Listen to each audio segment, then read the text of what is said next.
বাংলাদেশ থেকে ফিরে ভারতের পররাষ্ট্র সচিব বিক্রম মিস্ত্রি দেশটির সংসদের পররাষ্ট্র মন্ত্রণালয় বিষয়ক স্থায়ী কমিটিকে ব্রিফ করেছেন। এতে উপস্থিত ছিলেন কমিটির সভাপতি কংগ্রেস নেতা শশী থারুর।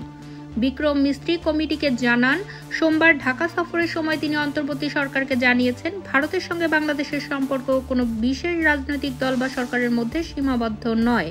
ভারত বাংলাদেশের জনগণের সাথে সম্পর্ককে অগ্রাধিকার দেয় এবং যে কোনো সরকারের সঙ্গে সম্পর্ক বজায় রাখবে।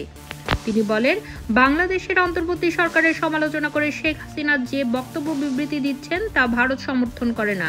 এটি দুই দেশের সম্পর্কের একটি ক্ষুদ্র প্রতিবন্ধক। ভারতের পররাষ্ট্র সচিব বলেন, শেখ হাসিনা তার মন্তব্যের জন্য ব্যক্তিগত যোগাযোগ ডিভাইস ব্যবহার করছেন। ভারত সরকার তাকে এমন কোনো প্ল্যাটফর্ম বা সুযোগ সুবিধা দেয়নি যা দিয়ে তিনি ভারতের মাটিতে বসে রাজনৈতিক কর্মকাণ্ড চালিয়ে যেতে পারেন। এটি তৃতীয় কোনো দেশের অভ্যন্তরীণ বিষয়ে ভারতের হস্তক্ষেপ না করার ঐতিহ্যগত রীতির অংশ। বিক্রম মিস্ত্রি বলেন, বাংলাদেশের সংখ্যালঘু সম্প্রদায়ের উপর সহিংসতার অভিযোগের স্বীকৃতি নিয়ে ভারত উদ্বিগ্ন ছিল। তবে সবশেষ খবর হলো, শেখ হাসিনা সরকারের পতনের পর থেকে এ সংক্রান্ত সহিংসতার ঘটনায় 88 জনকে গ্রেফতার করা হয়েছে বলে জানিয়েছে বাংলাদেশের কর্তৃপক্ষ। এই খবরকে ভারত স্বাগত জানায়।